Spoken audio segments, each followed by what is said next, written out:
ज्योतिराव फुले की पुस्तक गुलामगिरी के पिछले एपिसोड में हम इसके 11वें भाग को शुरू कर चुके हैं, जिसमें अब तक हमने जाना कि जहां एक और महात्मा फुले इस बात से बहुत खुश हैं कि बलिराजा के अनुयायी यानी कि अंग्रेज सरकार शूद्रों और अछूतों को पढ़ने लिखने का अधिकार देकर उन्हें अज्ञान के अंधकार से ज्ञान के प्रकाश की तरफ लेकर आ रही है, वहीं वे इस बात से खासे दुखी भी दिखाई देते हैं कि शूद्र जो पढ़ लिखने के बावजूद ब्राह्मणवाद से अपने आप को मुक्त नहीं करवा पा रहे हैं मानसिक तौर पर, वो इस तरीके से अपना भला चाहने वाली अंग्रेज सरकार के खिलाफ ही इस्तेमाल हो रहे हैं।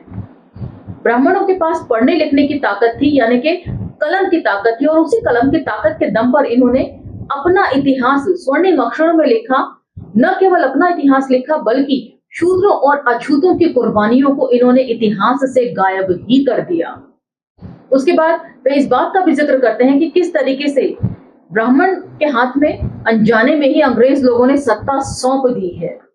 वो ब्राह्मणवाद जो कमजोर हो गया था, अब हर सरकारी महकमे में उसकी पैठ होने की वजह से एक बार फिर सामाजिक तौर पर उसकी सत्ता बहुत मजबूत हो गई है।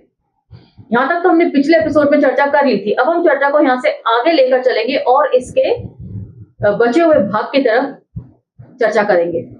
तो चलिए मेरे साथ। जय भीम, मैं शालिनी और आप देख रहे हैं अंबेडकर नामा।